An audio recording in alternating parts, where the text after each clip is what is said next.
तो हेलो मेरे प्यारे बच्चों, क्या हाल चाल, कैसे हैं आप लोग? उम्मीद है सब बढ़िया होंगे, है ना। चलिए बच्चों, हम पढ़ क्या रहे थे? हम पढ़ते क्लास ट्वेल्थ, और क्लास ट्वेल्थ का बेटा ये हमारे पास क्या यूनिट नंबर ये है हमारे पास थर्ड, जिसका नाम है केमिकल काइनेटिक्स। एक्चुअली में केमिकल काइनेटिक्स होता क्या? अगर हम बात करें केमिकल काइनेटिक्स का, इसमें दो वर्ड छुपा हुआ है, एक केमिकल, दूसरा काइनेटिक्स। केमिकल का मतलब होता है केमिकल रिएक्शन, यानी कि चेंज इन रिएक्शन, और काइनेटिक्स का मतलब होता है मोशन या मूवमेंट। कोई भी रिएक्शन तब तभी होता है जब उसमें कोई तरह का चेंज या कोई तरह का मोशन या कोई तरह का स्पीड या कोई तरह का चेंज दिखता है, उसी को केमिकल काइनेटिक्स कहते हैं।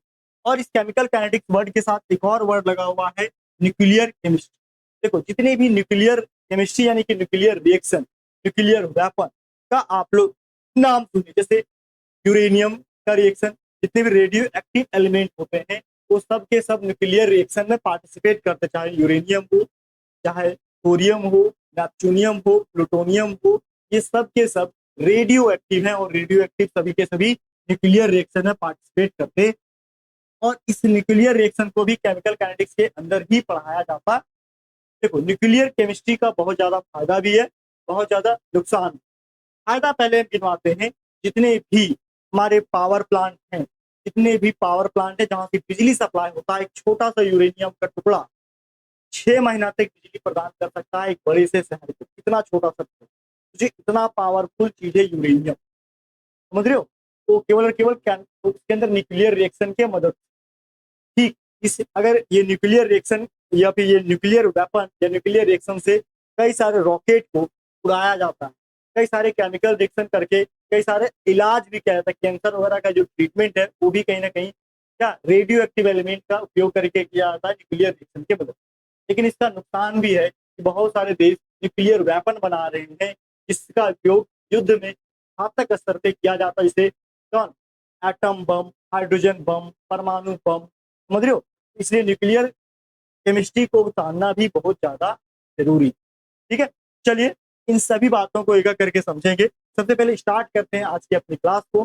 सबसे पहले समझते हैं केमिकल काइनेटिक्स में इसका केमिकल काइनेटिक्स का मतलब क्या होता है। केमिकल काइनेटिक्स, इस केमिकल काइनेटिक्स दो वर्ड से मिलकर के बना हुआ। केमिकल का मतलब क्या होता है सर? यहाँ पे बोलते हैं केमिकल चेंज। केमिकल का मतलब क्या होता है? Chemical change. अब केमिकल चेंज क्या हुआ sir? By chemical reaction, by chemical reaction. ठीक है। दूसरा क्या है? काइनेटिक्स। काइनेटिक्स का मतलब होता है क्या? मोशन या फिर मूवमेंट। क्या होता है? मोशन या मूवमेंट होता है। ये मोशन या मूवमेंट, जो काइनेटिक्स वर्ड है, ये काइनेसिस, काइनेसिस वर्ड से आया हुआ वर्ड है। काइनेसिस एक ग्रीक वर्ड है। कैसा वर्ड है सर? Greek word. आप समझ रहे हैं?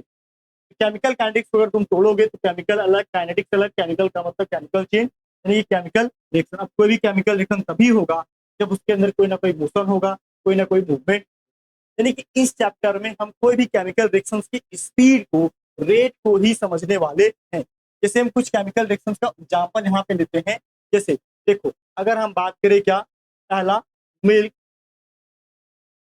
का कर्ड में कन्वर्ट होना। हम लोग अपने घरों में क्या करते हैं? घर में क्या करते हैं? दूध से दही जमाते हो? बोलो यस या नो। जमाते हो सभी बच्चे? सभी के घर में दूध से दही बनता है। दूध से दही बनने के लिए देखना 4 से 5 घंटे का समय या 10 घंटे तक का समय लगता है। एक कटोरी दूध लो, उसमें थोड़ा सा दही का मात्रा मिला दो, धीरे धीरे सारा दूध दही में कर, यानी कि ये एक बार में हो गया, जैसे मिला वैसे हुआ सर। उसमें 1 घंटे, 2 घंटे, 5 घंटे, 10 घंटे तक का समय लगा, समझ रहे हो? मैक्सिमम मैक्सिमम 6 घंटे या 10 घंटे के अंदर ये दही पे जम जाता है। ठीक है, यानी कि ये एक ऐसा रिएक्शन है इसमें कितना मुश्किल से 5 से 10 घंटे के बीच का समय लग रहा। दूसरा बात करें सर, एक्सप्लोसिव। एक्सप्लोसिव का नाम सभी को सुना होगा, एक्सप्लोसिव। अब ये एक्सप्लोसिव क्या चीज है सर? अरे विस्फोटक, इसको तुम बम बोल सकते हो, बम। कोई भी बम जब होता है क्या करते सर? एक विस्फोटक लो, उसमें थोड़ा सा चिंगारी डालो, तो लोग दिवाली में पटाखा फोड़ेंगे, एक चिंगारी डालते तुरंत बूम फटता है। वहां पे जो केमिकल रिएक्शन, वहां पे तो केमिकल रिएक्शन ही हो रहा है। वो केमिकल रिएक्शन में नैनो सेकेंड, चंद सेकेंड का समय, मतलब बहुत कम टाइम में वो रिएक्शन हो जा रहा है, लेकिन इसी रिएक्शन को ऊपर वाले होने में ज्यादा समय लग रहा है सर। हम तीसरा एग्जाम्पल ले रहे हैं sir, rusting of iron. Rusting of iron, लोहे में जंग लगना। जब तुम एक लोहे के टुकड़ा को एटमॉस्फेयर में खुला छोड़ दो, देखना उसमें ब्राउन कलर का एक लेयर आता है, और ये लेयर एक दिन में नहीं आए, एक हफ्ता, 10 दिन, 15 दिन ऐसे होगा, तब ये लेयर आना स्टार्ट होता। यानी कि वो जो लेयर आ रहा है वहां पे भी केमिकल रिएक्शन हो रहा है, पानी में डुबा दो तो ये केमिकल रिएक्शन और ज्यादा फास्ट हो जाता है। यानी कि समझो एक तरह से ये भी क्या है सर, एक तरह का केमिकल रिएक्शन। और यहाँ पे भी क्या समझ रहे हैं, एक तरह से रेट, एक तरह से रेट। चौथा हम बोल सकते हैं सर क्या, फूड स्पॉइल।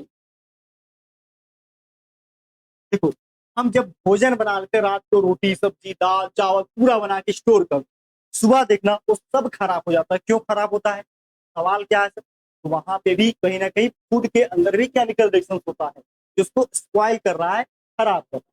इवन हमारे बॉडी के अंदर जो पाचन क्रिया है, श्वसन क्रिया है, वो सब के सब कहीं ना कहीं क्या है सर, केमिकल रिएक्शन। इसलिए हम जैसे खाना खाते हैं तुरंत भूख नहीं लगता, जब हम काम करते हैं तो 4-5 घंटा हो जाता है तब हमें भूख लगता है। 4-5 घंटे तक हमें जो एनर्जी मिलती है उसके अंदर पाचन अभिक्रियाएं होती है, जो क्या भोजन, सारे भोजन से मिला करके ग्लूकोज बनाता है।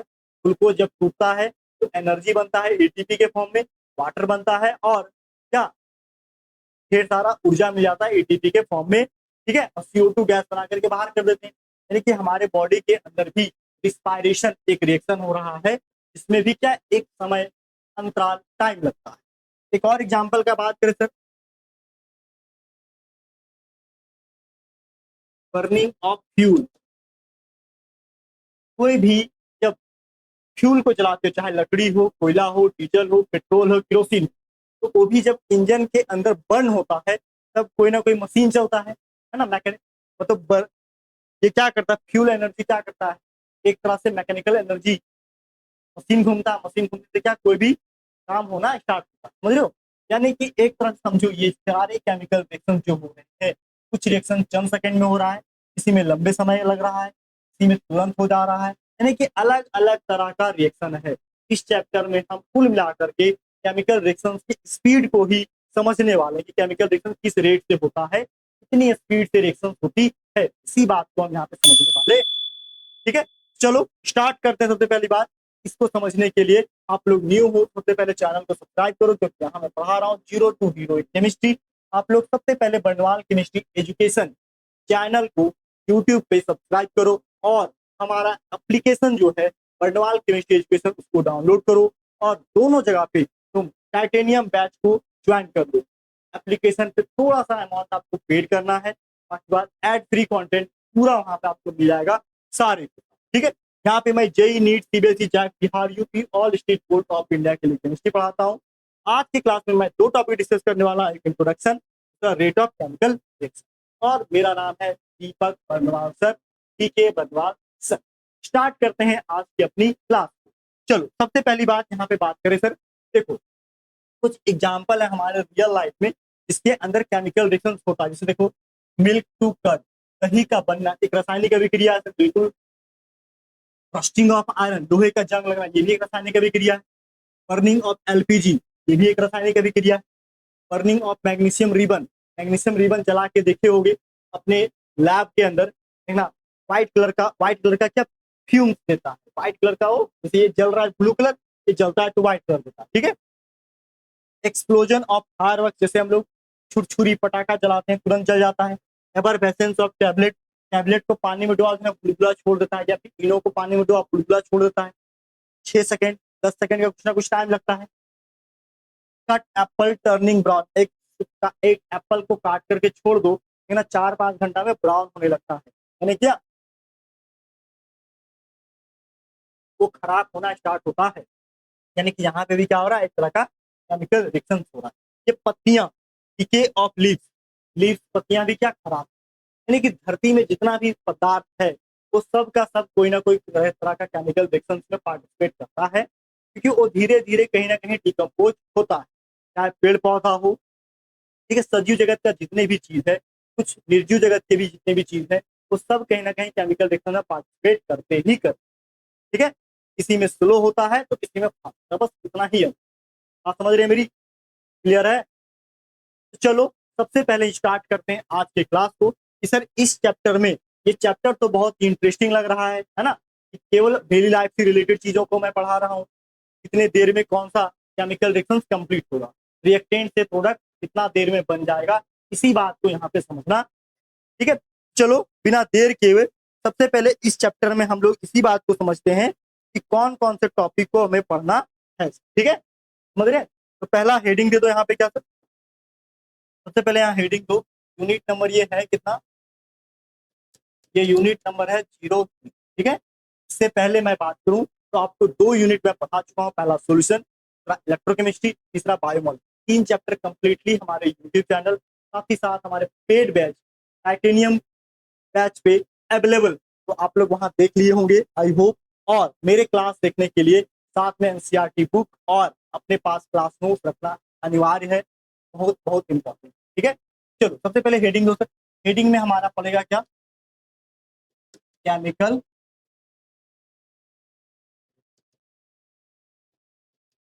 काइनेटिक्स। केमिकल काइनेटिक्स का भी पूरा मतलब समझा ही दिए। चलो सबसे पहले यहाँ पे हेडिंग लिखो। सबसे पहला टॉपिक यहाँ पे जो हम आपको पढ़ाएंगे वो है क्या, इंट्रोडक्शन ऑफ केमिकल काइनेटिक्स। ठीक है, पहला। दूसरा आपको पढ़ाएंगे क्या, फैक्टर अफेक्टिंग या factor influencing rate of reaction, कोई भी रिएक्शन के rate, factor influencing rate of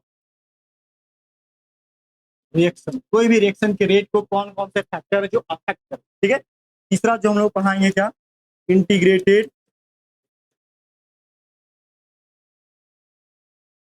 rate equation. ये क्या चीज होता है सर? देखो कोई भी रिएक्शन जब होता है एक ही बार में रिएक्टेंट सीधा प्रोडक्ट में कन्वर्ट नहीं होना, ये रिएक्टेंट से प्रोडक्ट में कन्वर्ट होने के लिए, है ना, टाइम लगता है, समझ रहे हो, धीरे धीरे जमा होता है, थोड़ा थोड़ा सा, फिर थोड़ा सा, फिर थोड़ा सा, फिर थोड़ा सा, जब छोटे छोटे अमाउंट को जोड़ा जाता है तो वहां पे टर्म्स आता है इंटीग्रेशन का। इसका आता है सर इंटीग्रेशन का। ठीक है, आप समझ रहे हैं? अब नेक्स्ट जो पढ़ना है सर, फोर्थ नंबर क्या, temperature dependence rate of reaction. क्या पढ़ना sir, temperature dependence rate of reaction. ठीक है,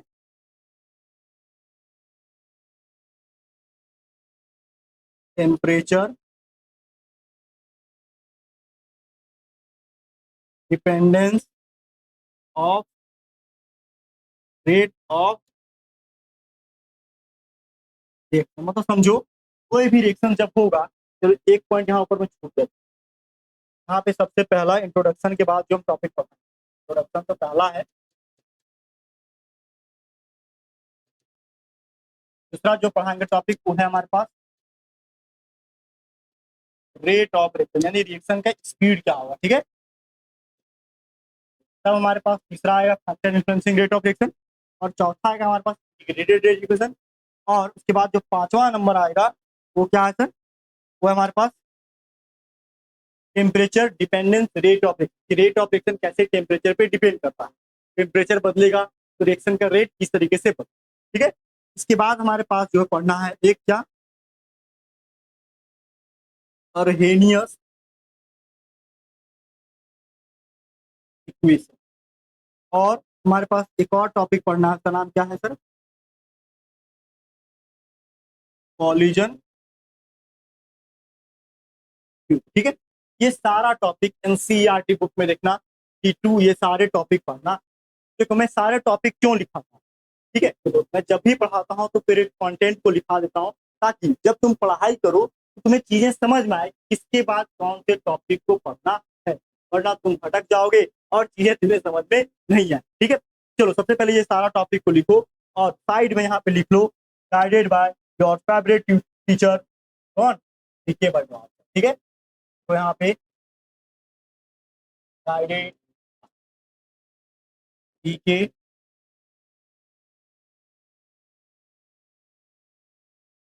बर्नौल। ठीक है, चल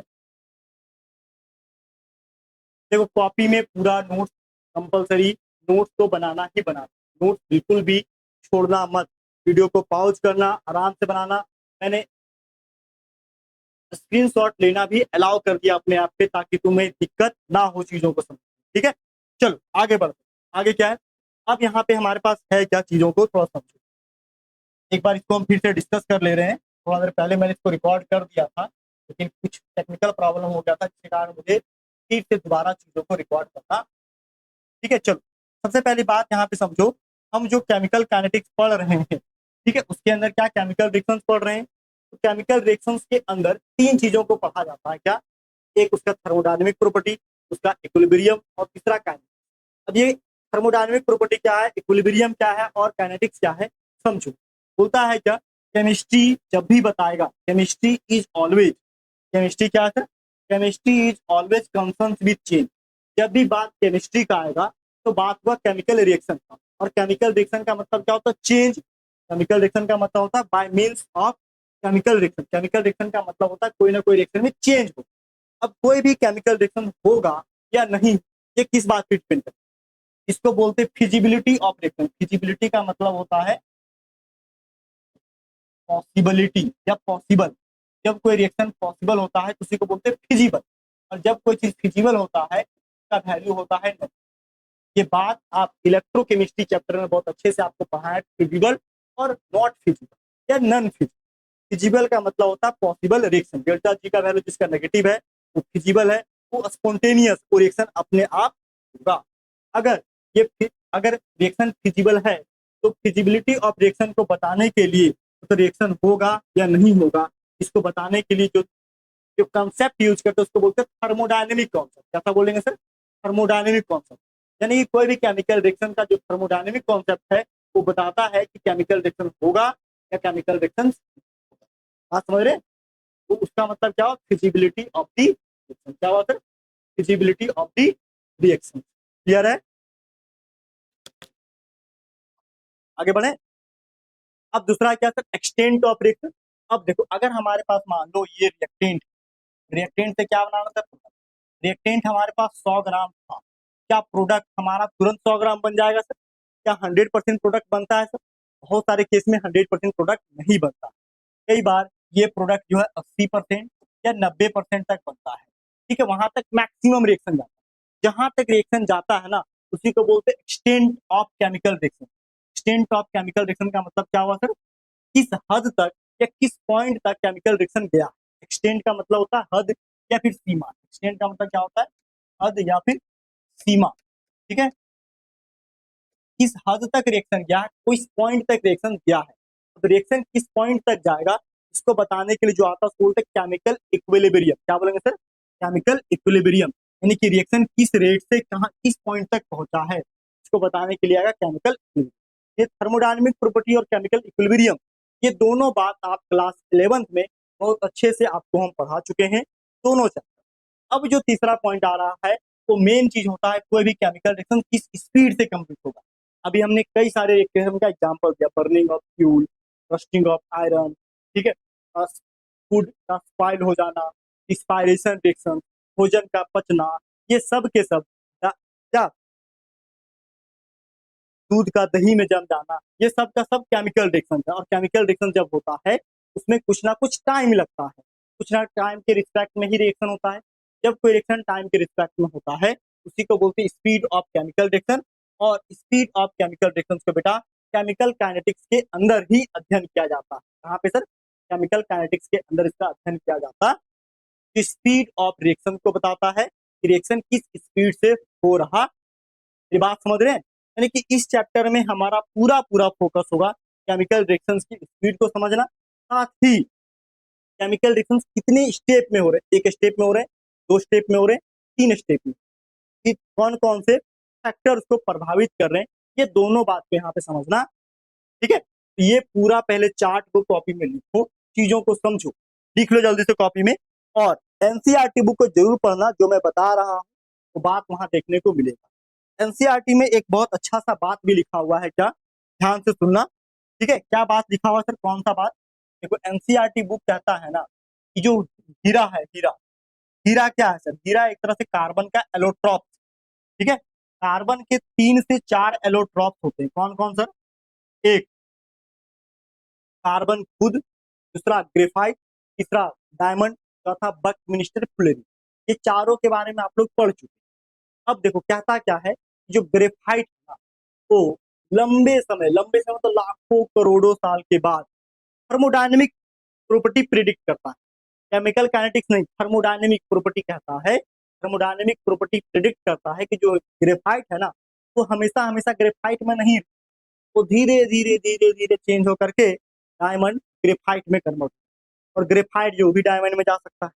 इसीलिए थर्मोडायनेमिक्स कहता है जो डायमंड जो तुम लेके घूमते हो कि मेरा है, हमेशा मेरा रहेगा, वो नहीं रहेगा, वो कभी बदल सकता है बहुत लंबे समय बाद, इतना लंबे समय के बाद हम लोग जितना उतना समझ रहे हो। तो ऐसा थर्मोडायनेमिक का प्रॉपर्टीज करता है। ठीक है, चलो उसको एनसीईआरटी बुक में पढ़ लेना। मैं यहाँ पे सिंपल समझाता हूँ, ये केमिकल काइनेटिक्स होता है।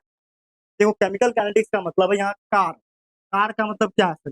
केमिकल काइनेटिक्स एक तरह से हम लोग को रिएक्शन के स्पीड का अध्ययन कराता है। सर स्पीड ऑफ रिएक्शन, कोई भी रिएक्शन किस स्पीड से होगा उसका अध्ययन कराता है। स्पीड ऑफ रिएक्शन का दूसरा नाम होता है क्या? रेट ऑफ रिएक्शन, रिएक्शन के रेट का अध्ययन कराता है। अब देखो कोई भी कार अगर चलेगा है ना, या तुम बाइक चलाओगे, तो अगर मान लो मैं दिल्ली, ठीक है, दिल्ली से मोदी जी जो रहते हैं, ठीक है, अपना पीएम हाउस में, यहाँ से उसकी दूरी है 30 किलोमीटर। ठीक है, मुझे मोदी जी से मिलने जाना है समझो। अब मैं अपनी कार लेके जाऊं, बीच में ट्रैफिक आ गया, बताओ ट्रैफिक मेरे कार की स्पीड को डाउन करेगा या क्या? नो, बिल्कुल करेगा सर। अगर आगे बहुत सारा जानवर मिल गया, अभी मेरा गाड़ी स्लो होना पड़ेगा। कारें खराब हो गया, पेट्रोल भी खत्म हो गया, डीजल डीजल खत्म हो गया, तब भी कार धीरे चल, एक तरह से स्पीड ब्रेक डाउन होगा, कार खराब हो गया। मतलब कई सारे मल्टीपल फैक्टर है जो कार की स्पीड को प्रभावित कर सकते, बिल्कुल है। वैसे ही केमिकल रिएक्शंस को भी कई सारे फैक्टर जो प्रभावित कर सकते हैं इसकी स्पीड को, इसके रेट को, उसी को आगे हम समझाएंगे। दूसरा बात, केमिकल काइनेटिक्स के अंदर पहला रेट ऑफ रिएक्शन, दूसरा क्या, दूसरा हम पढ़ेंगे क्या? Step step wise, step wise process of reaction. कोई भी रिएक्शन किस किस process, step wise process of reaction जिसको बोलते हैं रिएक्शन,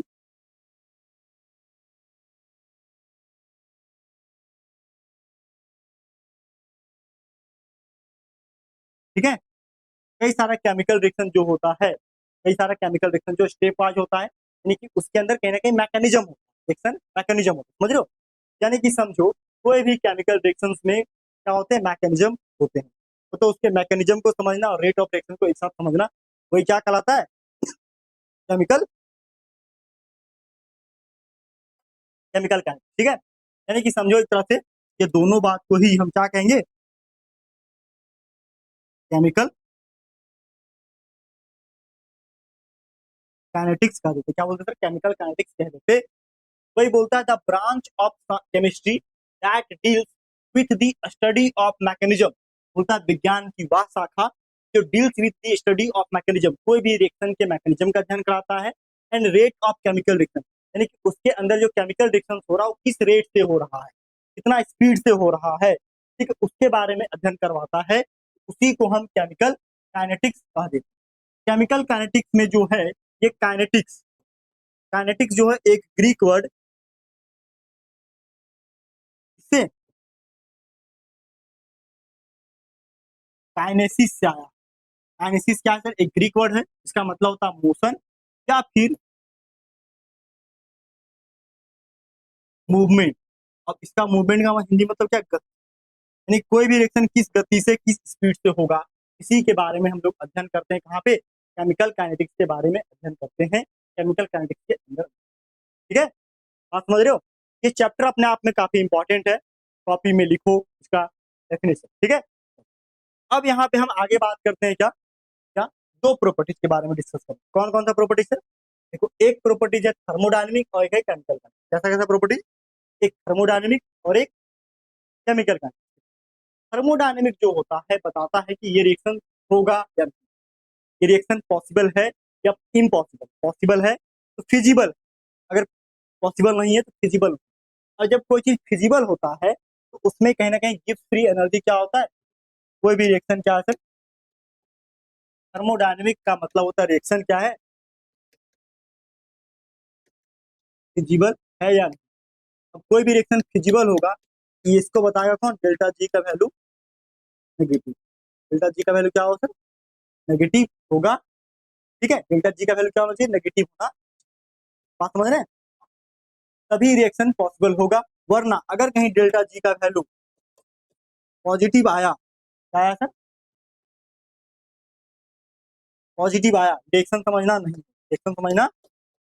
ठीक है, मुझे बोलता thermodynamic tells only about feasibility of the reaction, reaction होगा या नहीं होगा इसको कौन बताता है, थर्मोडायनेमिक। लेकिन रिएक्शन किस स्पीड से होगा, रेट ऑफ रिएक्शन या स्पीड ऑफ रिएक्शन, इसको कौन बताता है, केमिकल काइनेटिक्स। कोई बोलता है however chemical kinetics tells about the speed with which it proceed, मतलब केमिकल रिएक्शन किस स्पीड से होगा इसके बारे में कौन बताएगा सर, इसके बारे में बताता है केमिकल। बात समझ रहे, दोनों के बीच डिफरेंस है। ठीक है, बात समझ गए। चलो ये दोनों पॉइंट को लिख लो, बहुत इंपॉर्टेंट पॉइंट है। चलिए आगे। अब क्या है सर हमारे पास, अब यहाँ पे कुछ क्वेश्चन दिया हुआ है। क्वेश्चन बहुत ही प्यारा सा है कि केमिकल काइनेटिक्स अध्ययन क्या कराता है। केमिकल काइनेटिक्स एक तरह से रेट ऑफ रिएक्शन का अध्ययन कराता है। ये बहुत ही प्यारा सा क्वेश्चन है, chemical kinetics deals with the rate of reaction. ये रेट ऑफ रिएक्शन का अध्ययन करवाता। ठीक है, ऑप्शन बोलो किसी को कोई दिक्कत है, कोई दिक्कत तो नहीं है ना। आगे चलो, आगे क्या है, आगे बोलता है टाइप्स ऑफ रिएक्शन। रिएक्शन कितने प्रकार के होते हैं, अभी हमने बताया था कि रस्टिंग ऑफ आयरन, लोहे में जंग लगे, ये एक केमिकल अभिक्रिया है। इसमें इसमें क्या 10 दिन 15 दिन कुछ समय लगता है। एसिड बेस का reaction, neutralisation reaction, precipitation reaction, समझ रहे हो, acid base reaction, ionic reaction, ये सब रिएक्शन बहुत तेजी से होते हैं। तो इस रिएक्शन को होने में चंद सेकंड, 10 के पावर 12 से 10 के पावर 16 सेकंड के बीच रिएक्शन हो जाते हैं। ठीक है, और कुछ रिएक्शन जिसको बहुत लंबा समय लगता है। ठीक है, रस्टिंग ऑफ आयरन, लोहे में जंग लगना, एक लंबे समय वाला, समझ रहे हो। चलो, हमने यहाँ पे बांटा है टाइप्स ऑफ रिएक्शन। रिएक्शन कितने प्रकार के होते हैं, देखो, on the basis of speed, किसके आधार पे sir, on the basis of speed.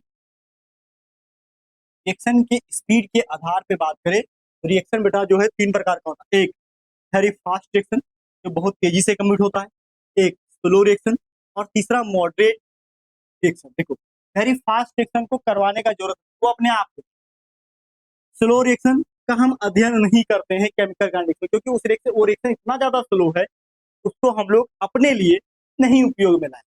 एक होता है मॉडरेट, मॉडरेट मतलब वैसा रिएक्शन जिसकी स्पीड को हम बदल सकते हैं, कुछ फैक्टर चेंज कर। अब इसको, अब सवाल ये है सर ये मॉडरेट स्पीड ऑफ रिएक्शन हम क्यों पढ़ते, अभी हम इसका जवाब देंगे आगे। पहले ये दोनों को समझो कि ये तीनों रिएक्शन होता क्या है, डिफरेंस क्या है। वेरी फास्ट रिएक्शन का मतलब होता है जैसे बर्निंग ऑफ फ्यूल, तुम जैसे गैस का स्टोव जला दो, पेट्रोल को जला दो, डीजल को जला दो बहुत तेजी से, ये एक तरह से क्या है, वेरी फास्ट रिएक्शन का एग्जाम्पल है।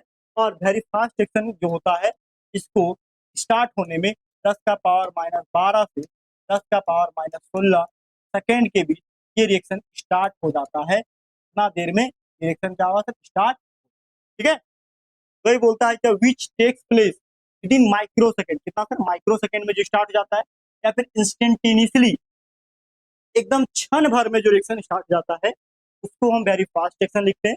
बोलता है these include all ionic reaction, जितने भी आयनिक रिएक्शन होते हैं, पॉजिटिव नेगेटिव चार्ज वाला आयनिक रिएक्शन, ऑल प्रिसिपिटेशन रिएक्शन, वैसा रिएक्शन जहां पे प्रिसिपिटेट पीपीटी बनने का प्रिसिपिटेट बनता, या फिर ऑल न्यूट्रलाइजेशन रिएक्शन जहां पे एसिड बेस का रिएक्शन होता है, या फिर ऑल कंबसन रिएक्शन, ये सब के सब क्या होते हैं सर, वेरी फास्ट रिएक्शन होते हैं। ठीक है, कौन कौन sir, ionic reaction, all precipitation reaction, neutralisation reaction, combustion reaction, ये सब को होने में 10 का पावर -12 से 10 का पावर 16 सेकेंड या फिर माइक्रो सेकेंड का समय लगता।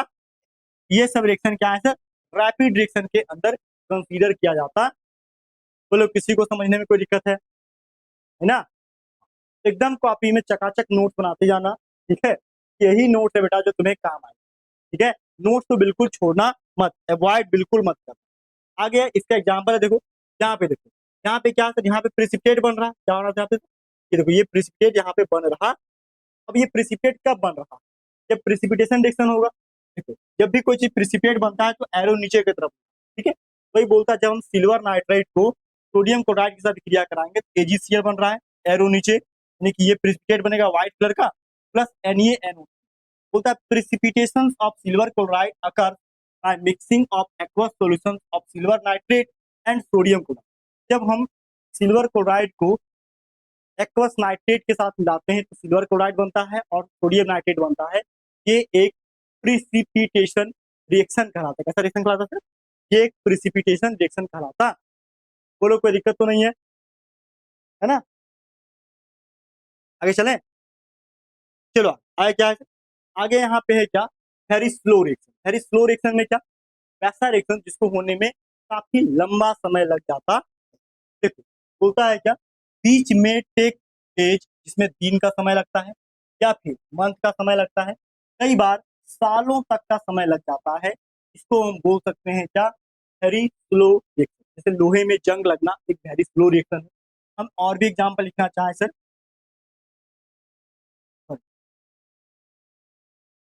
मिल्क टू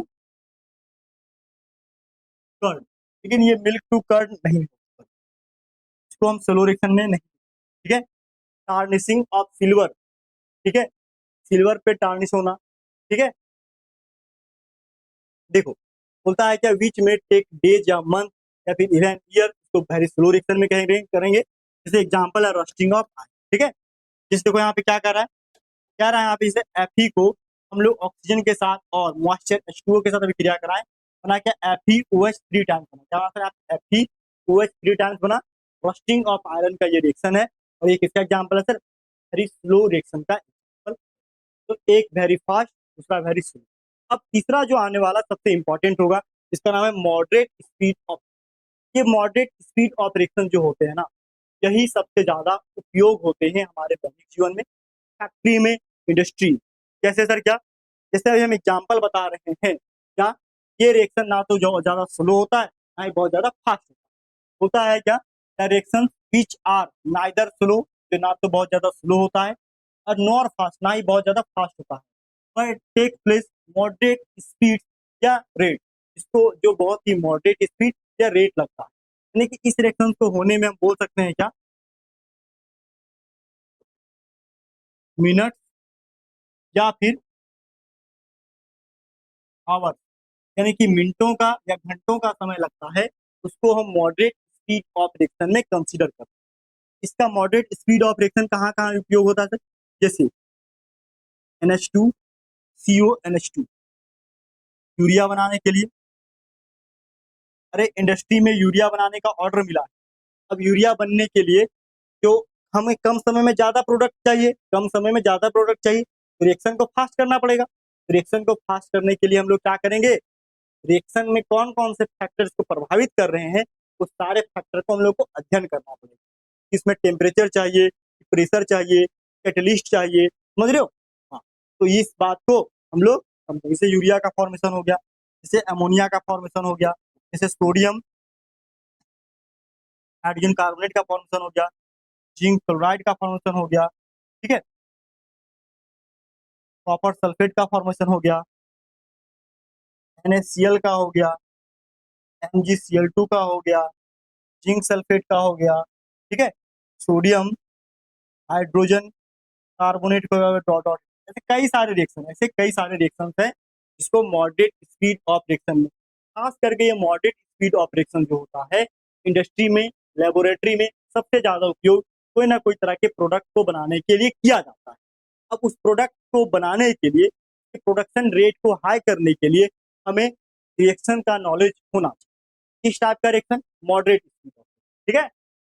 तो हम इस चैप्टर में एग्जाम्पल भी यहाँ दिया है, देखो डिकम्पोजिशन ऑफ हाइड्रोजन पेरोक्साइड, देखो H2O2, हाइड्रोजन पेरोक्साइड को जब हीट करेंगे या फिर इसको तोड़ेंगे, ये टूटता है, एक वाटर मॉलिक्यूल, दूसरा ऑक्सीजन। ये क्या है सर, ये हमारा डिकम्पोजिशन ऑफ हाइड्रोजन पेरोक्साइड जो है क्या, ये मॉडरेट स्पीड ऑफ रिएक्शन का उदाहरण, ठीक है।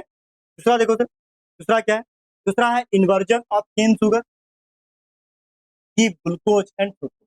जब हम सुक्रोज का हाइड्रोलाइसिस करेंगे, सुक्रोज का क्या हाइड्रोलाइसिस करेंगे, तो एक मॉलिक्यूल ग्लूकोज का बनेगा, एक मॉलिक्यूल फ्रुक्टोज का बनेगा। ये रिएक्शन होने में भी कुछ मिनट या कुछ घंटों तक का समय लगता है। ये भी क्या है sir, moderate speed of reaction के ही उदाहरण है। ठीक है, एक और एग्जांपल है सर, N2O5 का ब्रेक डाउन होना, नाइट्रोजन पेंटाऑक्साइड का टूटेगा तो 4NO2 प्लस O2 बनेगा। ये भी किसका एग्जांपल है सर, ये भी हमारे पास मॉडरेट स्पीड ऑफ रिएक्शन के ही उदाहरण। ठीक है, बात समझ रहे हो मेरी, इसको भी कॉपी में। ठीक है, आगे चलो सर, आगे बात करते हैं क्या, आगे बोलता है केमिकल काइनेटिक्स हमें किस बात का अध्ययन करता है। देखो मैं अभी एक बात तो बार बार मैं एक ही बात रिपीट कर रहा हूँ कि जितने भी मॉडरेट स्पीड ऑफ रिएक्शन होते हैं उसी का अध्ययन हम केमिकल काइनेटिक्स में करेंगे। क्यों सर, क्यों करेंगे इस रिएक्शन का उदाहरण अध्ययन, क्योंकि देखो केमिकल काइनेटिक्स जो होता है वो हमें प्रोडक्ट के प्रोडक्शन रेट को इंक्रीज करने का क्या तरीका बताता है, कैसे कम समय में ज्यादा प्रोडक्ट को बना सकते हैं। इसीलिए इसका उपयोग होता है in chemical kinetics we mainly study moderate speed of reaction. ठीक है, क्योंकि देखो जो रिएक्शन बहुत ही फास्ट है उसको करवाने की जरूरत नहीं अपने आप। ठीक है, जो रिएक्शन बहुत स्लो उसको हम करवा नहीं सकते, नेचर खुद करता है। ठीक है, तो हमें हमारा जो ताकत, हमारा जो बुद्धि है, यही मॉडरेट स्पीड ऑफ रिएक्शन पे हम लोग काम कर सकते हैं। ठीक है, चलो आगे। चलो यहाँ पे हमारा टाइटेनियम बैच का कुछ है, सुन लो। देखो बेटा, टाइटेनियम बैच क्लास 12 के लिए बोर्ड जेई नीट 2027 के लिए हमने लॉन्च किया हुआ है। इसका प्राइस है 999, लेकिन हम आपको 50% ऑफ एकदम 499 पे ये प्रोवाइड कर रहे हैं। और इस बैच में ज्वाइन करने के लिए बेटा आपको कूपन कोड फर्स्ट 500 जो है वो उपयोग करना है। और इसके लिए आपको डाउनलोड करना है प्ले स्टोर से कौन सा app, Barnwal chemistry education app. इस ऐप पे बेटा लेक्चर के साथ साथ पीडीएफ, जो क्लास का जो पीडीएफ है वो मिल जाएगा, साथ ही साथ क्लास नोट्स का लिंक मिल जाएगा, साथ ही साथ प्रीवियस ईयर क्वेश्चन मिल जाएगा, साथ साथ करियर गाइडेंस के लिए भी हमारे चैनल पे क्या वीडियोज मिल जाएंगे, एनसीईआरटी बुक मिल जाएगा, मतलब बहुत सारा फीचर्स आपको मिल जाएगा। तो आप लोग छोटा सा अमाउंट दे करके जुड़ जाइए हमसे। ठीक है, चलो आगे। तो आगे हमारे पास कुछ प्यारा प्यारा सा क्वेश्चन है, which of the following reactions occur most rapidly, कौन सा रिएक्शन है जो तेजी से होता है। बेटा अब तेजी से होने वाला जो रिएक्शन है वो है आयनिक रिएक्शन। जितने भी आयनिक रिएक्शन होते हैं बहुत ही फास्ट होते हैं, जिसको H plus aqueous medium, OH aqueous medium. ये H प्लस और OH नेगेटिव जो है, तो ये कोई वाटर का बनना रैपिड रिएक्शन नहीं। ग्लूकोज का टूटना ये तो मॉडरेट स्पीड ऑफ रिएक्शन होगा, ये भी मॉडरेट स्पीड ऑफ रिएक्शन होगा। यहाँ पे जो बी नंबर है ना, वो हमारे पास क्या होंगे सर, स्पीड ऑफ रिएक्शन होंगे, तो रैपिड रिएक्शन होंगे। ठीक है, क्योंकि ये आयनिक रिएक्शन है। ठीक है, दूसरा क्या, speed of reaction can be, क्या हो सकता है सर, मॉडरेट भी हो सकते हैं, वेरी फास्ट भी हो सकते हैं, वेरी स्लो भी, यानी कि ऑल दी अबव रिएक्शन तीनों प्रकार के हो सकते हैं। ठीक है, बात समझ गए। आगे चलो सर, बोलता है chemical kinetics deals with the those reaction which occur, chemical kinetics किस टाइप का रिएक्शन के बारे में बताता है, ये हमें मॉडरेट स्पीड ऑफ रिएक्शन पढ़ने के लिए कहता है। बात समझ गए। आगे चलो सर, आगे कहता है क्या, आगे हमारे पास है रेट ऑफ रिएक्शन, रिएक्शन का रेट क्या होता है। ठीक है, रिएक्शन के रेट को कौन कौन से फैक्टर प्रभावित करते हैं, ये हम पढ़ाएंगे, लेकिन इसको पढ़ाएंगे नेक्स्ट, बिकॉज अभी मैं लेक्चर रिकॉर्ड कर रहा था, बीच में कुछ टेक्निकल प्रॉब्लम हो गया था, और अभी रात के बज रहे हैं 1:50। ठीक है, तो इसलिए मुझे सोना भी है, इसलिए मैं ज्यादा टॉपिक को भी नहीं पढ़ाऊंगा। आज पहला क्लास था, मैंने स्टार्ट कर दिया है, इसका क्लास नोट जरूर बना लेना। और एक जरूरी है, आप हमारे चैनल को सब्सक्राइब कर लो और ऐप डाउनलोड कर लो, दोस्तों के साथ शेयर कर दो। आपका छोटा सा शेयर हमें मोटिवेट करता है, प्यारा सा कमेंट करना। मिलेंगे अगले क्लास में, तब तक थैंक यू सो मच।